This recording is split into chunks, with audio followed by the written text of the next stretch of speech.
3년이 지났군요. 2016년에 이만은 그런다. 외무부 장관인가요? 외무부 장관이 책을 내서 문재인 대통령이 위기를 맞는구나 하는 순간, 그 당시에는 이제 야당 대표였잖아요. 야당이 유력한 대선 주자였는데 위기를 맞는구나 하다가 한 보름도 채 안 지나서 JTBC가 이걸 보도하면서 이제 사태가 급반전이 됐습니다. 지금 대한민국이, 우리가 알고 있는 대한민국이 역사상 사라질 위기에 지금 처해 있는데, 그 시발점이 박근혜 대통령 탄핵이었고, 조금 더 근본적으로 따져보면은 박근혜 대통령과 그 정부도 책임이 있습니다. 이거 발표하기 전에 이미 여기 우리 공화당 분들은 박근혜 대통령 열렬 지지자인데, 우리 역사적인 책임과 이 사태가 이렇게 굴러오게 된 것까지에 대해서는 분명히 좀 짚고 넘어가야 될 것 같습니다. 제가 2010 문창극 총리 후보자가 낙마한 게 2013년인가요? 그때 제가 미래한국에 칼럼을 하나 썼습니다. 대한민국 정부가 야만의 무릎을 꿇었으니, 허위 선동에 무릎을 꿇었으니 야만의 문을 활짝 열어 젖혔다. 그렇게 글을 썼는데, 박근혜 대통령이 사실은 이 사태를 자초한 어떤 원인이 있습니다. 자기가 지명한 지금 조국 후보자 보셨죠? 그 수많은 비리에도 불구하고 끌어안았습니까? 문창극 총리 후보 그 당시 했던 말이 뭡니까? 교회 가서 교인들 상대로 조선시대 양반이 워낙 무능하고 국제정세 돌아가는 거 모르고 부패하고 썩어 빠졌기 때문에, 같은 민족인 백성을 괴롭혔기 때문에 외국 민족을 들어서 고난을 주시고, 고난 가운데서 민족을 단련해서 비극을 겪게 했지만 오늘날 이 번영을 이루었다. 그래서 우리에게 더 큰 책임이 있고 후손들에게 좋은 나라를 물려주자. 유일신을 믿는 종교의 어떤 신자라고 하면 당연히 그렇게 생각하는 게 옳은 겁니다. 유일신을 믿는 종교에서 그 신자가, 세상 만사가 신의 뜻이 아닌 게 어디 있겠어요. 그렇지만 고난이 왔을 때 하나님이 없다, 신이 없다 생각하는 게 아니라 우리의 잘못을 되돌이켜보고 그걸 반성해서 나가자고 하는 것은 성도로서 당연한 이야기입니다. 그리고 그게 일반인 국민들 상대로 하는 것도 아니고 교인이었어요. 그러면 자신이 지명한 총리 후보가 그렇게 난도질을 당하면 지켜야죠. 그때부터 정부가 허위 성동질에 무릎을 꿇고 청문회 자리를 가보지도 못하고 낙마를 시켰으니, 그 당시 야당과 그걸 주도했던 전국 언론 노조에게 만만하게 보인 거죠. 한꺼풀 더 올라가면 이명박 대통령도 책임이 있죠. 광우병 사태 때 그렇게 무능하게 무릎을 꿇고 그냥 유야무야 지나갔죠. 그 측근들, 이명박 대통령이 등용했던 그 측근들 보면 중도 우파, 시력 우파, 그런 사람들 등용하고 그렇게 국정을 운영을 했으니까 야당이나, 그 당시 야당이나 정부 언론 노조나 민노총한테 얕보이고 해서 그때부터 뒤흔들기 시작해서 결국은 2016년 박 대통령 탄핵까지 굴러간 겁니다. 저는 그때 그 당시만 해도 탄핵 재판에 가면 헌법재판소 재판관들은 양식 있게 최소한 탄핵은 기각할 것이라고 생각을 했어요. 근데 아니더군요. 양승호 박사 재판 때 이게 피고인을 유죄로 인정하려면 합리적인 의심의 여지가 없어야 되는데, 그냥 수사기라고 안 보고 재판장에 나와서 그냥 증인신문하는 것만 봐도 사람이 머리가 있으면 의심을 하지 않을 수 없는 증거들이 너무 많이 나와 있었습니다. 근데 그걸 유죄를 선고하더군요. 형량을 3배나 때리면서. 그래서 법원에 대해서 고개를 갸우뚱하다가 탄핵 재판에서 탄핵을 인용하는 걸 보고 대한민국의 법조계와 지성인들이라고 하는 사람들의 어떤 양식에 대해서 사실 절망감을 좀 느꼈습니다. 그간에 지금 정치 투쟁을 하고 있는데 선명성 투쟁해가지고 자기 이속 챙기다가는 다 같이 휩쓸려 나갑니다. 이제 서두른 그만하고 태블릿에 대해서 얘기 좀 해보겠습니다. 지금 조국 후보자에 대해서 보도가 된 내용 중에는 거의 다 실체가 있습니다. 그죠? 근데 박근혜 대통령 탄핵 때 터져 나왔던 그 많은 이야기들은 지금 와서 보면 거의 다 허위입니다. 정유라가 박통의 친딸이라는 등 정윤회하고 미대를 했다는 등 온갖 그 허위 선전으로 박통 정부를 무력화시키고 청와대를 무력화시키고 박통을 끄집어내렸죠. 근데 그 촉발이 된 게 JTBC가 보도했던 태블릿인데 지금 수많은 시민들 베네즈 대표를 비롯해서 이 태블릿 문제에 대해서 3년 가까이 이걸 끈질기게 추적해온 분들의 노력에 의해서 진실의 일부가 지금 드러나기 시작했습니다.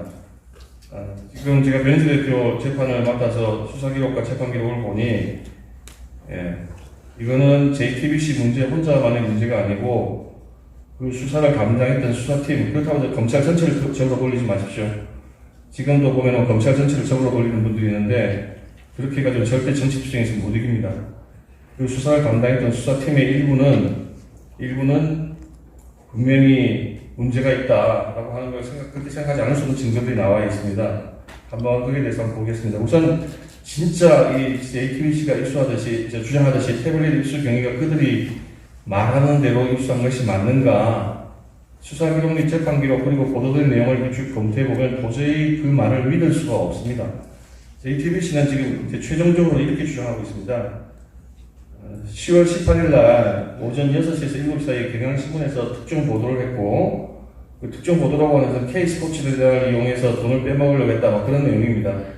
그걸 보고 중앙일보 취재팀들이 개설한 카톡 대화방에서 심수민 기자가 김필중 기자에게 K쪽에 옆에 제가 지금 11페이지에 하는데 K쪽에 계속 저쪽에서 알아봐라 윗선을 뚫어야 할 때 이렇게 해서 K를 뚫으라고 이야기를 합니다.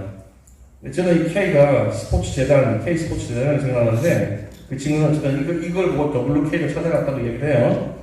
그래서 WK 오전에 가서 갔더니 사무실 문이 열려있고 빈 사무실에 있는 책상에서 태블릿을 발견하고 그걸 가지고 나와서 그 좀 보다가 가지고 나와서 오후 한 3시경에 강남에 있는 삼성전자 대리점 가서 충전 케이블을 사서 태블릿을 켜서 동영상으로 화면으로 촬영을 하고 오후 한 6시경에 다시 갖다 놓은 다음에 그게 거기 있으면은 거기 계속 방치를 하면은 중요한 증거물이 없어질 것 같아서 20일날 다시 가가지고 그걸 회수했다. 그래서 24일날 오후 7시 30분에 검찰에 갖다 줬다. 이렇게 진술을 하고 있습니다. 근데 우선 그 발견했다고 하는 그 WK 사무실, 그 사무실에 우선 다른 기자들도 갔어요. 그날 오전에. 근데 문이 잠겨서 거기 들어가지 못했는데 유독 JTBC 기자만 들어갔다고 이야기를 하고 있고 지금 와서는 건물 관리인 노광일이가 JTBC의 호감을 가지고 있기 때문에 그걸 열어줬다 이렇게 이야기를 맞추고 있습니다. 근데 심수민 기자가 그리고 서복현 기자가 심수민 기자는 10월 19일 날인가 그 다음에 서복현 기자는 12월 8일 날 탄핵소추 결의하는 전날 그 방송에서 나와서 사무실 문이 잠겨져 있지 않아서 아무나 출입할 수 있었다 이렇게 이야기를 하고 있고 근데 그날 갔다고 하는 김필중 기자는 문이 잠겨 있어서 건물 관리인 노광일의 도움을 받아서 열고 들어갔다 이렇게 이야기가 서로 다릅니다. 근데 객관적인 진실 하나는 거기는 캡스라고 하는 보안장치, 보안회사 있죠. 캡스 회사가 그 캡스 출입 보안장치를 설치를 해놨습니다. 그리고 그 WK 직원들이 사무실을 비우고 피신하면서 그 캡스 문을 그걸 잠그고 왔겠죠. 당연히 잠그고 왔겠죠. 그리고 그 캡스에 등록되어 있는 사람은 고영태 그리고 거기에 같이 회사 직원들 둘인가 하고 그다음에 고영태 친척 이렇게 4명만 등록이 돼 있고 심지어는 최순실도 그 지문 등록이 안 돼 있어서 그 캡스 보안장치를 열고 들어갈 수가 없는 문이에요. 그러니까 그 문은 잠겨 있다고 보는 것이 훨씬 더 개연성이 높은 이야기고 심수미나 서복현이 기자가 그 문이 열려 있었기 때문에 자연스럽게 가져왔다고 하는 것은 사실과 저는 다르다 이렇게 생각을 합니다. 근데 검찰이 그때 수사를 그렇게 열심히 했는데 이해가 되지 않는 것은 그때 캡스 보안회사 가가지고 그냥 출입 기록, 문연 기록만 쭉 따오면 몇 시에 누가 어떻게 들어갔는지 다 알 수 있어요. 근데 그거를 몇 년을 방치한 다음에 지금 다 없어지게 만들고 나서 이렇게 진실 싸움을 하게 하는 것 자체가 납득이 안 되는 수사죠, 그죠? 그다음에 검찰이 또 해명을, 입수 경위에 대해서 이야기를 했는데, 이건 또 JTBC하고 또 다릅니다. 노승건 1차장이 10월 26일 날, 그러니까 JTBC에서 자기들 입수 경위를 이야기했던 거하고 또 다른 보도가 나오고 난 이틀 후에 서울중앙지검 출입 기자들을 모아놓고 한 이야기가 있습니다. 독일에 간 심수미 기자가 입수한 것 같은데 최서원의 독일 집에 가서 버리고 간 쓰레기통을 뒤져서 확보한 것 같다. 집을 옮긴 모양이죠. 옮기면서 경비원에게 버리라고 주었는데 경비원이 독일인이어서 쓰레기통에 버린 것 같다. 그것을 심수미 기자가 주어서 한국으로 보낸 것 같다. 이렇게 브리핑을 했습니다. 서울지검 1차장 검사가 누구한테 이야기를 듣지 아니하고 그렇게 과연 말을 할 수 있었을까요? 누군가 그 사람한테 그렇게 이야기를 해줬으니까 이런 엉터리 이야기를 했겠죠, 그죠? 그러면 누가 노승건 1차장한테 이런 이야기를 해줬는가? 왜, 만약에 그 사람이 JTBC 관련 인물이라고 한다면 왜 회사의 공식 발표하고 이렇게 다른가? 심수미 기자 그때 독일에 있었던 건 맞거든요. 왜 이렇게 서로 다른 설명이 나온가에 대해서 조사를 할 필요가 있습니다. 그래서 그 부분은 특검으로 밝혀야겠죠. 근데 더 웃기는 건 지금 전 청와대 대변인, 그 당시는 한겨레 신문 수석 기자, 김유경 기자가 오마이뉴스에 나와가지고 이야기한 게 있습니다. 근데 그 오마이뉴스에서 한 이야기가 보면은 이 사람은 이렇게 그 사회자 장윤선이라는 분이 JTBC 태블릿 입수 경위에 대해서 말을 좀 해달라고 설명합니다. 그래서 이렇게 이야기하죠. 이 사람도 이야기에서 다른 걸 알고 있어요. 태블릿 PC 특종이 대단한 건데 검찰에서는 태블릿 PC가 마치 독일에서 온 걸로 이렇게 검찰 보도가 쭉 나왔습니다. 그러니까 이 시기에는 계속 검찰이 이렇게 이야기한 겁니다. 또 JTBC는 최순실이 사무실이라고만 했다. 근데 그 아까 말씀드린 WK는 최순실 사무실 아닙니다. 최순실이 쓰던 사무실에서 발견됐다고만 썼다. 어떤 게 진실이냐? 그랬더니 김희겸 기자가 한 이야기가 저는 사실을 압니다만 다른 언론 매체에서 일어난 일이기 때문에 제가 말하는 것은 예의에 어긋난 것 같고 예, 제가 알고 있는 바로는 국내에서 받은 거고 주운 게 아니고 받은 거다. 그것만은 내가 확실하게 얘기할 수 있다. 아까 말씀드린 대로 여기서 말하는 식으로 지금 대화의 맥락 속에는 장윤선 씨가 24일 날 JTBC가 보도한 내용을 알고 이야기한 거죠. 이 WK 사무실에 가서 그걸 가지고 왔다 하는 거, 그걸 알고 이야기하는 거예요. 그 이야기를 김희겸이도 알고 있는 겁니다. 알고 있는 상태에서 하는 이야기가 받은 거고 주운 게 아니다. 그러면 우리가 상식적으로 어떤 문맥을 생각해보면 여기서 주었다고 하면 뭘 의미하시는 거겠죠? WK 사무실 가지고 온 거, 그걸 주었다고 표현을 하는 거겠죠. 그죠? 그게 아니다. 받은 거다, 국내에서. 그러니까 그 말이 지금 또 JTBC 기자랑 또 다릅니다. 그러면서 김희경 기자는 분명히 자기는 그 사실 진실을 안다고 이야기하고 있어요. 그것도 특검으로 밝혀야겠죠. 우종찬 기자가 최근에 재미있는 주장을 했습니다. 아시는 분 다 아시겠지만 문갑식 기자, 월간조선 기자 수석 기자분이 자기 부하 직원한테 보고를 받았다고 합니다. 보고를 받았는데 그 기자가 사석에서 중앙일보 임원들과 그리고 여러 사람이 있는 자리에서 식사하고 이야기 술 마시고 있는데 그 중앙일보 임원이 홍석현 회장이 JTBC 태블릿을 손석희 사장한테 줬다. 이렇게 이야기하는 거를 그 직원이 그 자리에서 녹음을 했다고 하거든요. 녹음을 해서 그거를 상사인 문갑식 기자한테 보고를 하고 문갑식 기자는 그 테이프를 들어보니 음성만 들어도 알 수 있는, 왜 기자들 세계가 이렇게 수십 년 동안 자기들끼리 대한 서로 안면이 있으니까 음성을 딱 듣는 순간에 이거는 어디에 누구다 라고 하는 걸 알고 있다고, 알게 됐다고 얘기를 합니다. 그래서 우종찬 기자도 그 음성 파일을 들어봤다고 얘기를 하고 있어요. 자, 이 정도까지 지금 한 3년 지난 사이에 사실이 밝혀졌으면 JTBC가 말하고 있는 그 입수 경위, 그 경위에 대해서는 상식이 있는 사람이면 의혹을 갖지 않을 수가 없습니다. 그죠? 대통령 탄핵이라고 하는 중대한 헌법상 어떤 급변 사태를 불러온 중요한 증거물이기 때문에 그 입수 경위에 관해서 이렇게 석연치 않다고 하는 것은 저희가 그냥 묻어둘 사안은 아니고 언젠가라도 반드시 그 진실은 밝혀야 될 상황이라고 생각합니다. 그 다음부터 어떤 문제인데, 이제 JTBC가 그 태블릿을 10월 24일 오후 7시 30분에 검찰청에 갖다 제출했다고 이야기를 하고 있습니다. 그 당시 JTBC 법조팀장이었던 조택수 기자하고 그리고 태블릿을 발견했다고 하는 김필준 기자 둘이 같이 갔다고 하는데, 조택수 기자가 노승건 1차장 검사한테 전화해서 오후 한 5시경에 전화해서 만나 뵙고 전해드릴 것이 있다. 언제 가도 되겠냐? 오라.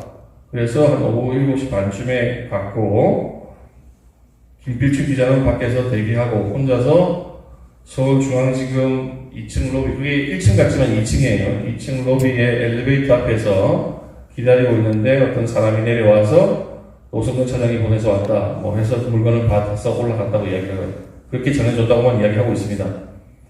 그러니까 이 사람의 말을 요약하면 어떻게 되죠? 10월 24일 저녁 7시 30분에 서울중앙지검 2층 엘리베이터 앞 로비에서 노승근 차장이 보냈다고 하는 사람에게 태블릿을 건네줬다. 이게 조택수 기자의 증언이에요.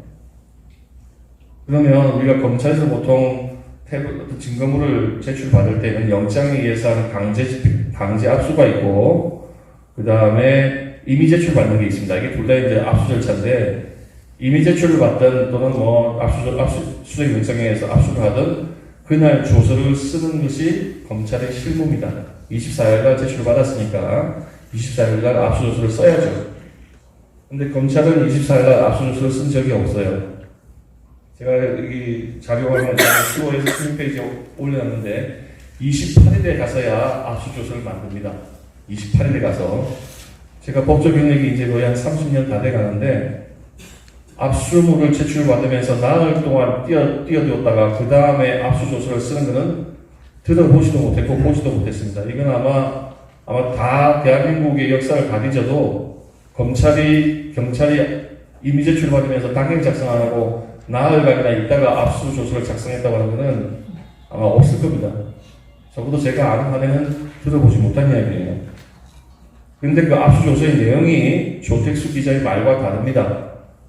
검찰청 702호 검사실에서 검사가 검찰개장을 입회한 가운데 압수했다고 하고 있습니다. 형사소송법에 의하면 압수는 이와 같이 수사기관이 입회장을 옆에 참여하게 하고 압수해야 되는 거예요. 왜냐하면 둘이서 제출을 하는 사람하고 압수한 사람하고 둘이서 무슨 속닥속닥 해가지고 할 수 모르잖아요. 그러니까 이렇게 제3자 다른 수사기관의 참여 보조를 입회시키고 하는 거거든요. 그러니까 지금 이 내용을 보면 압수조서의 내용과 제출했다고 하는 JTBC 기자의 말이 완전히 서로 다릅니다. 그죠? 처음에는 저는 두 사람 중에 한 사람이 진실이고 한 사람은 거짓일 것이다. 누가 진실을 이야기한지는 단정을 못하겠지만 그렇게 생각을 했습니다. 근데 지금은 그러니까 조택수 기자가 거짓말을 하는지, 또는 이 검사가 허위 공모서를 작성했든지, 또는 둘 다 거짓일 수도 있다. 그런 생각이 들어요. 둘 다 거짓일 수도 있다. 셋 중에 하나인데 어느 건지는 특검으로 밝혀야 됩니다. 검찰도 지금 공문서가 지금 28일 작성이 되어 있으면 지금 이 공문서의 내용이 제출했다고 한 조택수의 기자의 말과 다르지 않습니까? 그럼 이 공문서를 어떻게 믿겠어요, 그죠? 그러면 이 태블릿이 과연 24일부터 28일 사이에 검찰청 내부에 있었느냐? 그것도 지금 공문서에 의해서 확실하게 뒷받침이 저는 된다고 볼 수가 없어요. 그걸 이제 그것까지도 확신을 못하겠다는 거죠. 공문서라면 당연히 그 공문서 기준에 내용대로 믿어주는 게 상식이고 경험칙이고 법원에서 그렇게 인정을 하는데, 제출했다는 그 당사자의 말과 다르니까. 그리고 김필준도 그 로비에서 전한 거라고 얘기를 하고 있으니까 검찰실에 올라갔다는 얘기는 안 하고 있거든요. 그러니까 이게 공문서를 이제 이 내용이 의심이 가기 시작하면 과연 태블릿은 24일부터 28일 사이에 검찰청 내에 있었느냐, 그거를 제가 이제 의혹을 제기하지 않을 수 없는 거죠. 그것도 특검으로 밝혀야 할 사항입니다. 자, 그러면 이제 그 다음에 이제 포렌식이 진행이 됩니다. 포렌식이라고 하는 것은 디지털 증거의 내용을 복원해가지고 다 밝히는 건데, 디지털 증거라고 하는 게, 디지털이라고 하는 게 파고 들어가면은 0하고 1 두 가지 가지고 계속 이제 만드는 거고, 그 기계 언어고, 우리가 사람이 인식할 수 있게, 이제 인간이 인식할 수 있는 언어로 변화하는 과정이 있지 않습니까? 그래서 우리는 이제 디지털 증거가 굉장히 신뢰를 하는데, 사실은 아날로그 증거보다 굉장히 조작하기가 쉬운 겁니다. 우리가 같은 일반인들은 기술이 없으니까 잘 못하지만, 그 디지털 기술을 아주 능통한 사람은 그 조작하는 것이 굉장히 쉽고, 그 다음에 일반인들은 전혀 인식하지 못하고 똑같으니까. 그래서 대검의 예규상, 그 당시 시행되고 있던 대검 예규 805호에는 이런 디지털 파일이나 디지털 저장 매체를 압수하고 분석할 때는 엄격한 어떤 절차 규정을 두고 있어요. 뭐 한번 읽어보시면 알겠지만, 간단하게 요약하면, 저장 매체를 받을 때도, 봉인할 때도 확실하게 봉인지를 붙이고, 그 제출한 사람 참여시켜가지고 봉인지에 날인을 받고, 그거는 저 뒤에 보시면, 제가 첨부 서류에 양식이 있습니다. 그 대검 예규 양식이 보시면, 압수물 확인지 36페이지군요. 압수물 확인지 보면은, 거기에 뭐 적게 되어 있죠. 이 피압수자, 피압수자가 이제 물건을 제출하는 사람이죠. 지금 같으면 조택수겠죠. 이 사람한테 확인을 받아서 이렇게 사인을 하게 돼 있어요. 그리고 그 저장 매체를 갖다가 이 봉투에 넣고 봉인을 딱 한 다음에 봉인지에도 그 확인자가 제출한 사람이 그걸 확인을 하게 돼 있어요. 그 다음에 그거를 이제 열어가지고 포렌식을 해야 될 거 아닙니까? 그 열 때도 그 사람 원래는 부르게 돼 있습니다. 그 다음에 분석 보고서를 쓰면 돼. 이 분석 보고서에 보시면, 분석 보고서 41페이지 분석 보고서 수행 방법 보면은 쓰기 방지 장치를 하게 돼 있어요. 그리고 이미징 기법이라고 하나 떠가지고 그 이미징한 4번을 포렌식하고 원본은 손을 안 대게 돼 있습니다. 그리고 딱 시작할 때 해시값이 한번 구해가지고 적어놓게 돼 있습니다.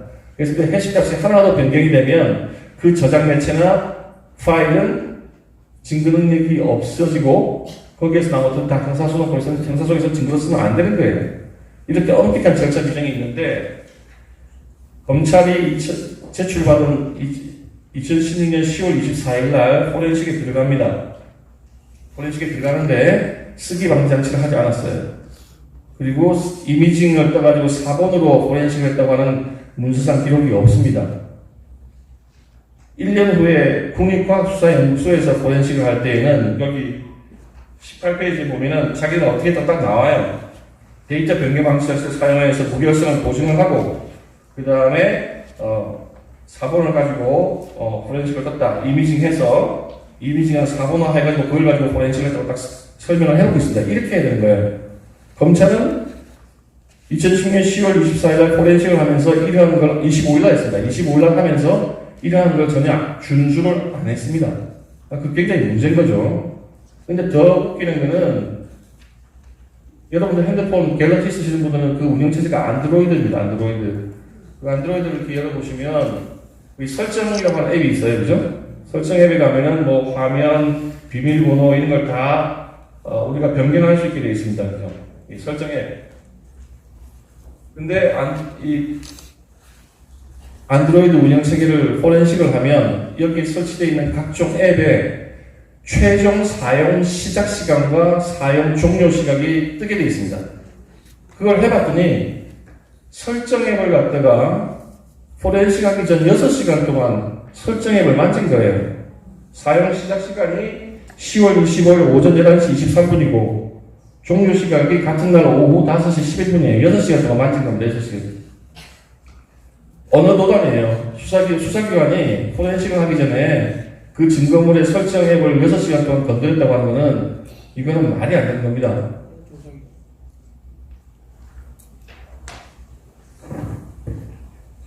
아까 말씀드렸지만 그 포렌식 보고서 양식에는 어떻게 하고 다 나와 있다고 그랬죠. 검찰에서 지금 변 대표 재판에 제출한 증거상에는 검찰 포렌식 보고서에는 이런 지금 제가 보여드리는 이 양식, 첨부 양식, 별지제 5호, 별지제 3호 서식, 이게 이런 식으로 상세 내용, 이런 내용이 제출이 안 됐습니다. 그래서 과연 이게 공식적인 어떤 감정 의뢰를 받아서 감정을 받아가지고 공식적으로 이게 포렌식이 된 것인지 아닌지 저는 이제 그거에 대해서 좀 의혹을 제기를 하는 거죠. 왜냐하면 예규상 이렇게 해가지고 이런 보고서가 작성이 돼야 되는데 이런 보고서가 수사기관에 나온 적이 없거든요. 재판에 나온 적이 없어요. 근데 이제 JTBC 그 1년 후에 포렌식을 하기 위해서 태블릿 실물을 보자고 최순실 씨 재판에서 그렇게 담당 이 변호사님이 이야기를 해도 안 내놓다가 이제 박근혜 대통령이 1심에서 실형을 딱 받으니까 그때서 태블릿을 던져줬어요.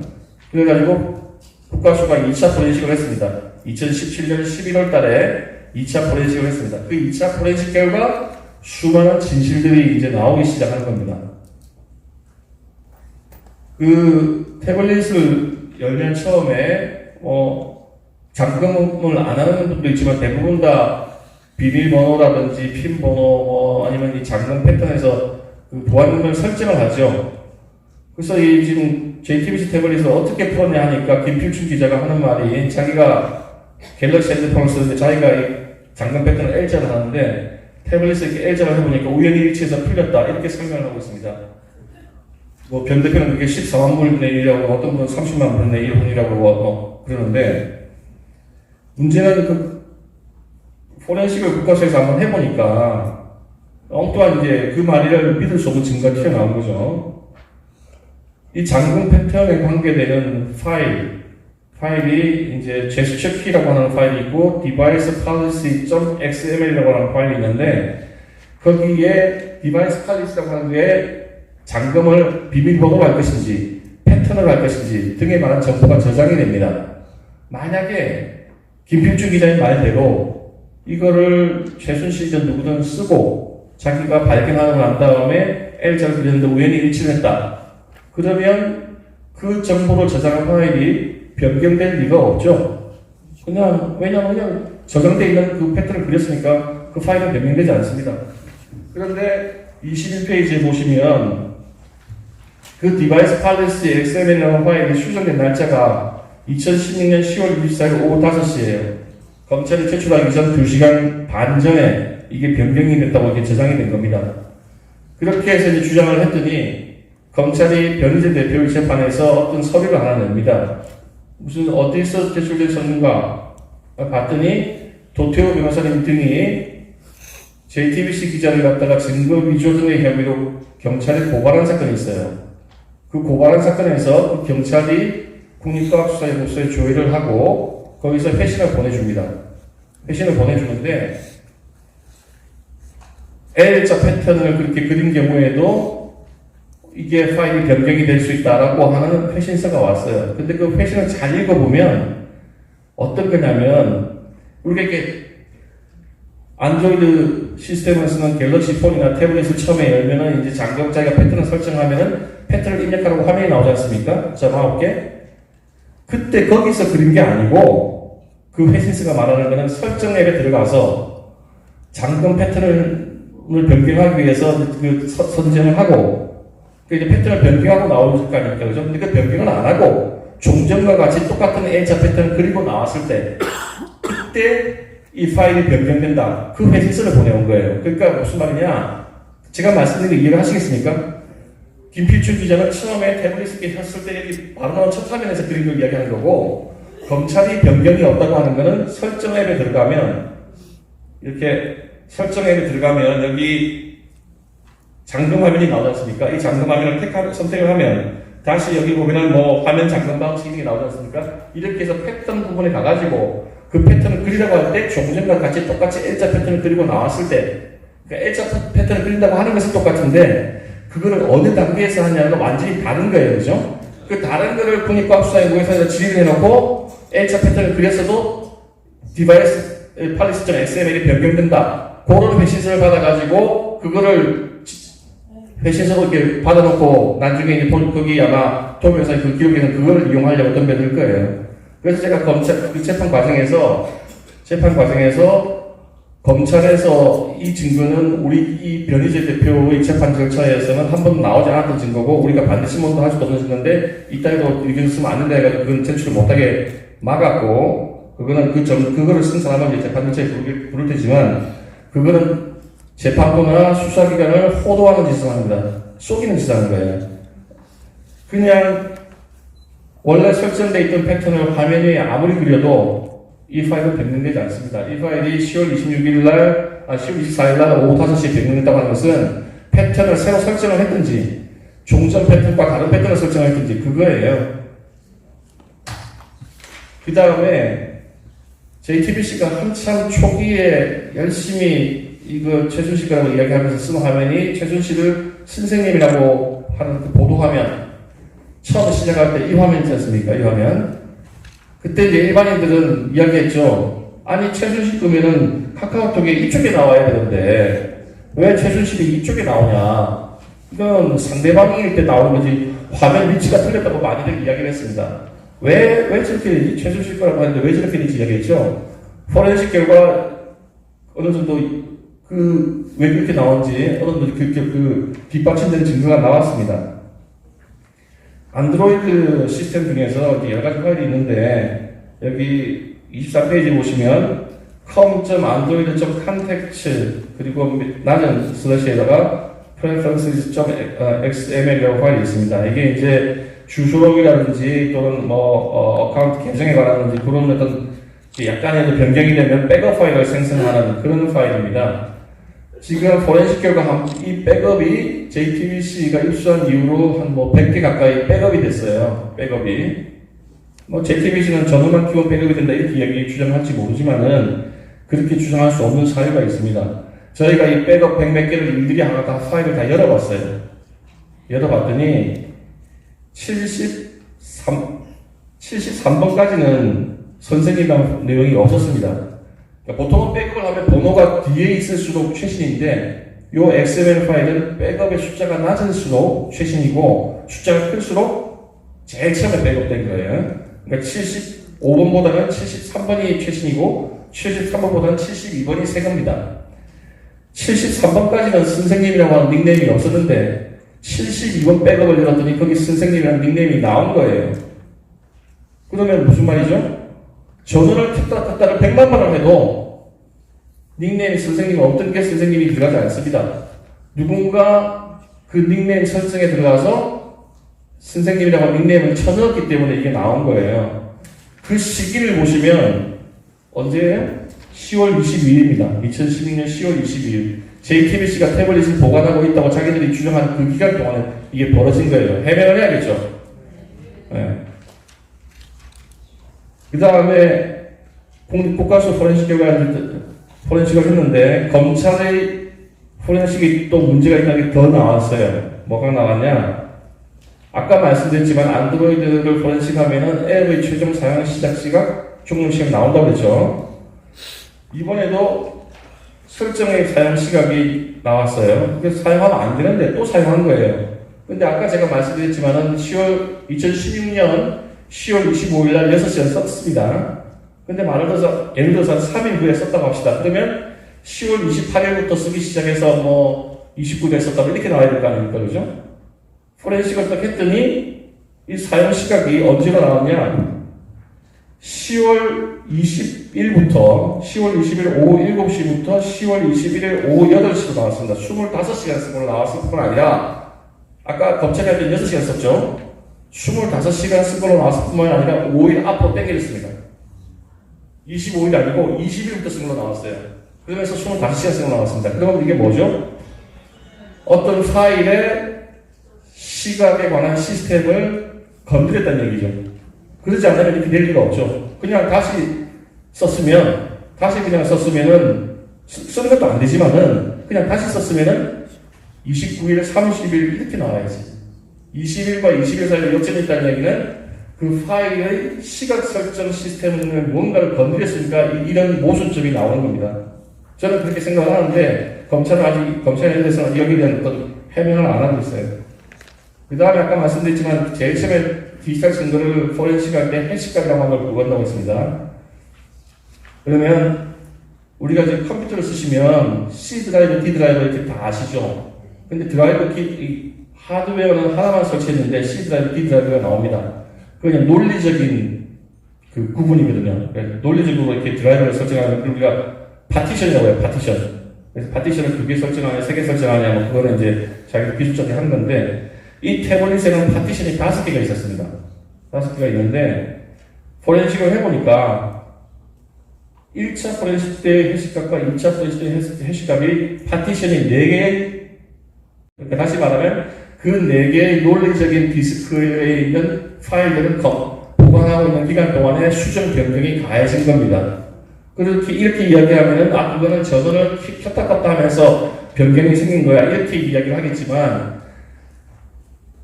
국립과학수사연구소에서 준 그 파일 정보 시스템을 분석을 해보면, 2016년 10월 31일 날, 그 태블릿의 루트 폴더에 접근한 기록이 나오고, 수많은 파일들이 생성되거나 변경됐습니다. 근데 그 생성 변경된 파일들의 내용은 그냥 전원을 켰다 껐다 하면 생기는 로고 파일이나 이런 것들이 아니에요.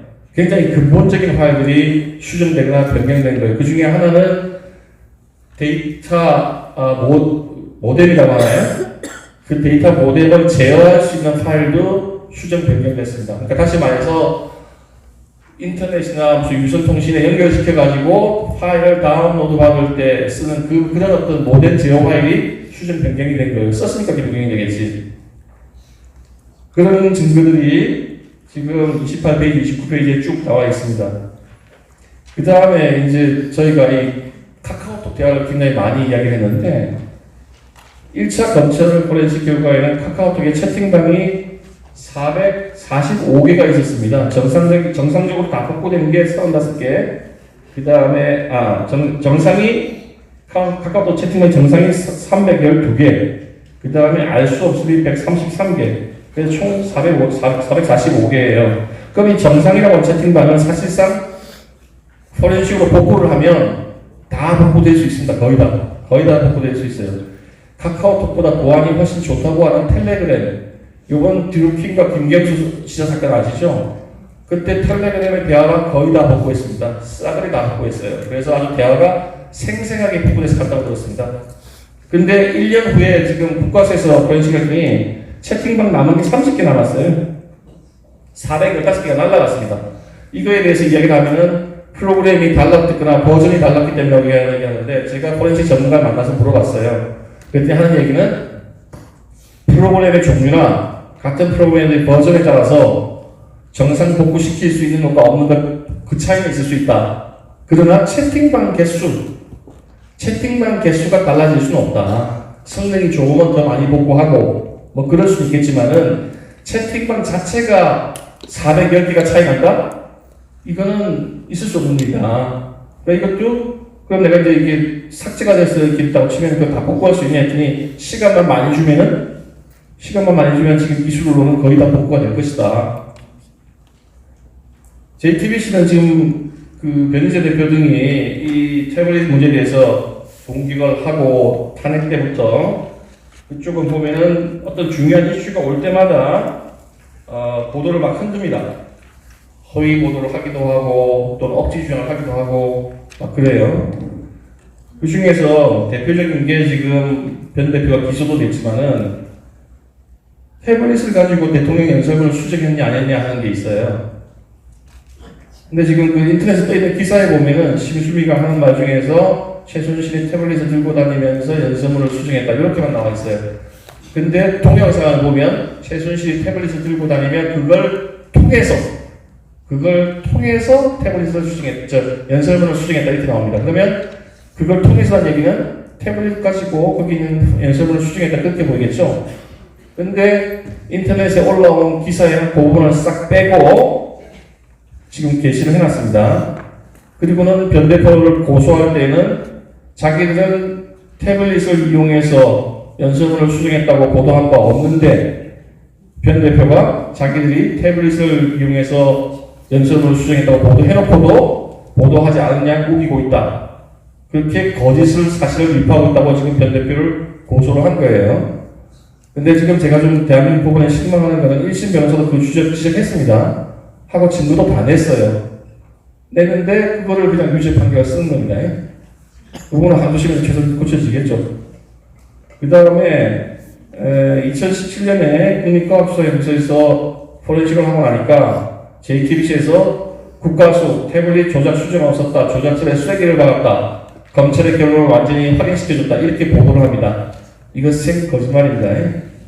이건 거짓이에요. 검찰 포렌식 보고서에서는 그렇게 이야기한 적 없습니다. 이렇게 얘기한 적 없고, 제가 34페이지에 그대로 옮겨놨는데 이렇게 되어 있습니다. 무결성, 지금 변호인이 감정 의뢰를 할 때 2010년 10월 18일 이후에 기록된 데이터가 무결성이 있느냐, 그러니까 쉽게 이걸 다시 풀이 이야기하면 10월 18일 이후에 거기 있는 각종 파일들이 변경된 적이 있느냐 물어본 거예요. 그랬더니 하는 얘기가 표 14와 같이 10월 18일부터 10월 30일까지 생성 수정된 파일들이 다수 발견되어서 태블릿 PC 전체에 대한 무결성이 유지되지 않았다.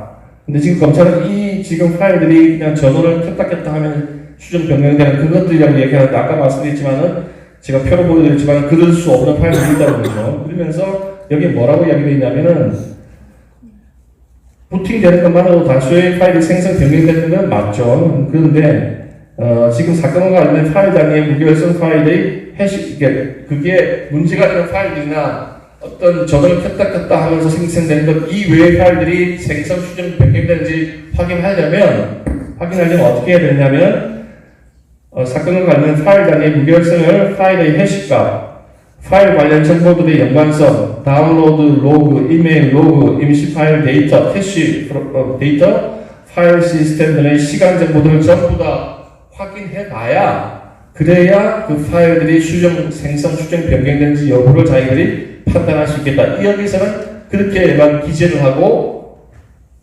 중요한 파일들이나 지금 문제 삼는 파일들이 생성 수정 변경된 것이 없다고 국가수에서 이야기한 적이 없다는 거예요.